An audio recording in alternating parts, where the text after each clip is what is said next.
good at bats. You got the pitch count up and got Castillo out fairly early, and then, just the lack of the big hit. Is that kind of the? Yeah, I mean, that was quite a game. I mean, I obviously the beginning of the game, I thought our bats were incredible. It was like 50 pitches through 2 innings, and then, then Castillo made a little adjustment, started being a little more aggressive in the zone. We started being a little more aggressive in the zone, and he had some quick innings which bridged the game to the middle, and we couldn't quite, create, enough pressure. We had the 1 inning, I think it was in the 5th, we had a couple guys on, and then, obviously tremendous job against their pen, trying to put it together against Brash was not easy. We score a couple, and then they came back and answered. So obviously, it's a frustrating loss because every loss, at this time of year is frustrating. But I'm obviously proud of our group and excited to get home. We're right down here in the front. AJ, what went into the decision to pitch to Julio as opposed to walking him to set up a double play possibility?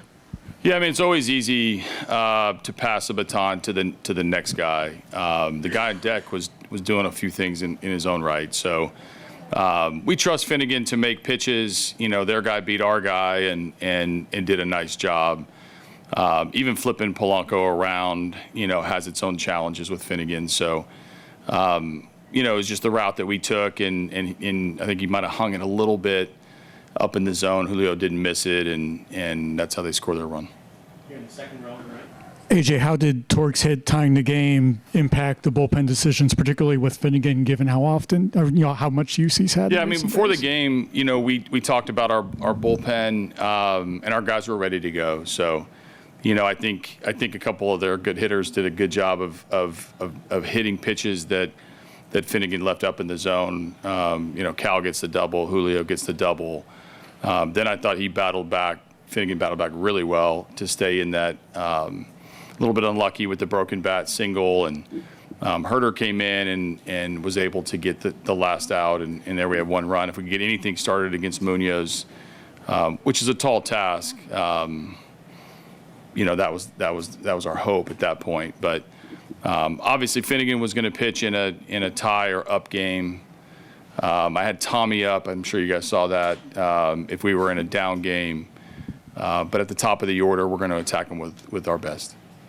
Question. We'll go to Cody over there on the left. AJ, Tarik obviously set such a high bar for himself. How did you feel about his stuff and command for the bulk of the night? All his stuff was good. Polanco got, I think the first one was a slider, and he hits the homer, hit another homer, which you don't see the same guy get good swings against Tarik very often. But other than that, I thought there was a walk in there. There was a few pitches that I think he didn't execute, but all in all, he did a tremendous job of keeping us in the game and keeping it right where it was. I mean, it was a well-pitched game on both sides. They had a couple big swings. We missed a couple opportunities, but I thought Tarik did his part.